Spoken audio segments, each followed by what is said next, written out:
केन्दुझर सहर telephone exchange छक निकट में बेंगली संप्रदाय पक्षर आयोजित माँ दुर्गा बेंगली समाज पक्षर आयोजित हो दुर्गा पूजा जो संपूर्ण बंगीय रीतिनीति माँ पूजार्चना होधिक बंगाली परिवार मिलित हो मंडप में देवी दुर्गा पूजार्चना कर माँ दशमी पूजा अवसर में एठारे बहु श्रद्धालुंकर भिड़ जमिला।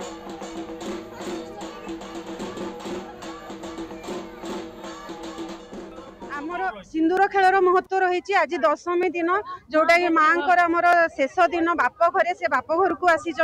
आज सी विदाय नौ बाप घर से जमी गोटे झील बाप घर को आसे माँ जमी सिंदूर पिंधेकी मिठा खुएकी बंदेकी आम ससुर घर को विदा करूँ से भाव माँ को भी आम बहुत माने आमको कष्ट होची विदा करने कहीं आमको आहरी गोटे वर्ष अपेक्षा करने पड़ो